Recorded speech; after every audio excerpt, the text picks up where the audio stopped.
Charlie Kirk ఆయన ప్రాణాన్ని కోల్పోయాడు. ఆ దేశంలో ఒక మంచి ఉద్యమం రావాలి, అందరూ బతుకులు మారాలి, అందరూ పద్ధతిగా బతకాలి. ఈ చినిగిపోయిన బట్టలు వేసుకొని రోడ్ల మీద నడవడం, ఒక విలువ లేని స్త్రీగా అలా కనబడకూడదు, మర్యాద కలిగిన స్త్రీలుగా ఉండాలి. అలాగే పురుషులు కూడా పద్ధతి కలిగి బతకాలి. మగాళ్ళు పెళ్లి చేసుకోవడం ఏంటి, ఆడవాళ్ళు పెళ్లి చేసుకోవడం ఏంటి, అసలు ఎక్కడుంది అది? దేవుడు పెట్టిన పద్ధతిని మార్చేశారు. మీరంతా మారాలి, మన దేశం పాడైపోతుంది.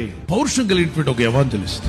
అతన్ని చాలా మంది భయపెట్టారు, నేను చంపుతామన్నారు. దేనికి భయపడదు, ఏదో ఒకరోజు చావు వస్తుంది. చావుకు భయపడే రకం కాదు, సింహంగానే ప్రసంగాలు చేశాడు. అన్ని వేల మందిలో దేవుని మాటలు చెప్తూనే ఉన్నాడు. ఒకవైపున దేశం కొరకు పోరాడుతున్నాడు, మరొక వైపున దేవుని సత్యం కొరకు పోరాడుతున్నాడు. ముష్కరులు గురిపెట్టి అతని మీద తూటాలు గన్ షాట్ చేశారు, అక్కడికక్కడే మరణించాడు. కానీ అతను మాట్లాడిన మాటలు ఇప్పుడు ప్రపంచమంతా రీచ్ అయిపోతున్నాయి. ప్రతి ఒక్కరు అవి చూస్తున్నారు.